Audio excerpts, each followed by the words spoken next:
اعوذ باللہ من الشیطان الرجیم، بسم اللہ الرحمن الرحیم۔ عبادات کے باب میں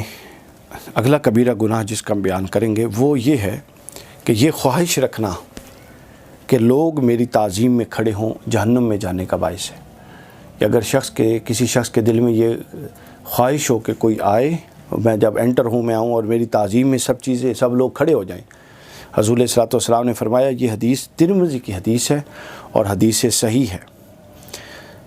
فرمایا قال سمعت رسول اللہ صلی اللہ علیہ وسلم یقول من سرہ ان یتمثل لہ رجال قیاما فلیتبوأ من النار، رواہ ترمذی۔ فرمایا کہ اگر کوئی شخص یہ پسند ہو کسی شخص کو کہ اس کے آنے پر لوگ مؤدب ہو کر کھڑے ہو جائیں تو اس کو چاہیے کہ جہنم میں اپنا ٹھکانہ بنا لے۔ اچھا، اب یہ ایک حصہ جو آپ نے بیان کر لیا، آپ نے سن لیا، یہ وہ چیز ہے جو ہم اپنے معاشرے میں بہت سارا دیکھتے ہیں، لیکن اس کا مفہوم اور اس کا صحیح تصور بھی سمجھنے کی ضرورت ہے۔ اصل چیز یہ ہے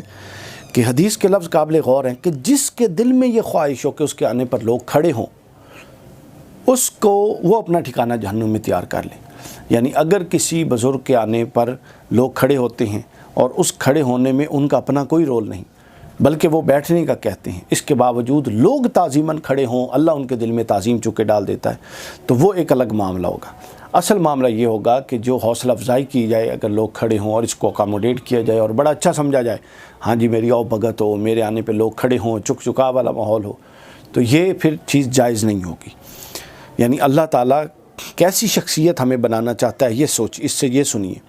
ہمیں کیسے باطنی امراض سے پاک کرنا چاہتا ہے، حب جاہ سے، حب منصب سے، حب منزلت سے۔ وہ یہ چونکہ حب جاہ، حب منصب اور حب منزلت ہے نا، کہ میں آؤں اور میری واہ واہ ہو، شیخ صاحب، میاں صاحب، فلاں صاحب، لوگ کہیں آگے پیچھے ہوں، کھڑے ہوں، آؤ بھگت ہو، تو یہ نہیں ہونا چاہیے۔ اور فرمایا کہ اگر کچھ لوگ کسی کے آنے پر بغیر اس کی خواہش پہ کھڑے ہوں تو یہ صحیح معنوں میں تعظیم کے ضمن میں آئے گا، نہ یہ خوشامد کے ضمن میں آئے گا، نہ یہ اس وعید کے ضمن میں آئے گا۔ تو لہٰذا ہمیں یہ دیکھنا چاہیے۔ اور دوسری طرف یہ بھی ہے، کشف المعجوب میں سید علی حجویری نے بھی اور بہت سارے معاملات میں حضور شیخ الاسلام بھی یہ فرماتے رہتے ہیں کہ حقیقی پیر وہ ہوتا ہے جس کو مریدوں کی تلاش نہ ہو۔ اب اصل چیز یہ ہے کہ جس بندے کو یہ خواہش ہے